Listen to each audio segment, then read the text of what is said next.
Bilisan mo nga, patagal-tagal ka pa maglakad. Kupad-kupad yan. Pinagdi ka ba sa pagong? Oh, di ka uupo, diyan ka lang. Tagal ng investor ah. Tagal naman yung VIP ba yun? Tawagan mo na kaya. Di ba dapat time is gold? Dapat maaga siya. Hindi tayo pinag-aantay niya. Ano ba yan? Naiihi pa ako. O sige na. Sige ka na muna. CR lang ako ah. Ako nang bahala. Baka makatakas yung taktang yan ah. Tumalikad ko nga. Naibilad-bilad ako sa mukha mo. Ito ano ah, kasi... Natalikod na. Dito ako katalikod kasi dyan sa dadali. Oo. Ay, ito. Action. Dito. Action.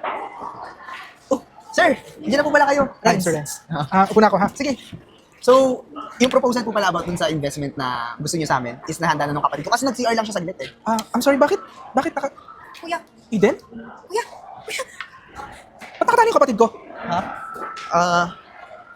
Kapatid niyo po siya? Bakit nakatali yung kapatid ko?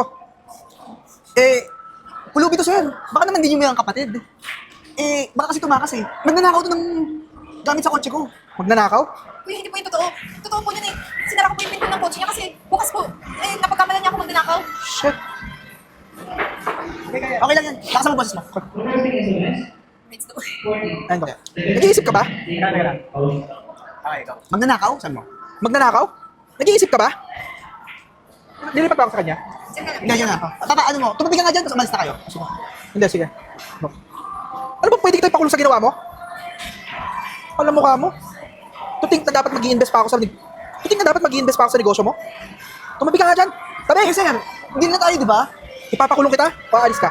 Tabi! Ayan, go. 1, 2, and go.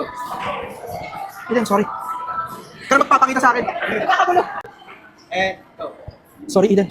Ka na magpapakita sa akin, ha? Sir, yung investment. Ito mo boses mo ah. Oh, ano nangyari?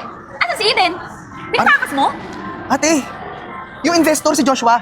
Oh, ano? Kapatid niya pala si Eden. Anak naman ng Teteng Renz. Ano ba yan? Hindi mo malaki nilala yung tao. Eh, mali ko pa na magkapatid sila eh. Tinakot pa nga ako na ipapakulong daw ako eh. Malamang. Kasi ba yung ginawa natin doon sa babaeng yon? Ano ba naman yan, Renz? Ano na yan? Wala na tayong malaking investment na yun. Ay, ano ba? Investor? Wala tayong investor. Okay, Tapos na, hindi na to. Alis tayo. Okay.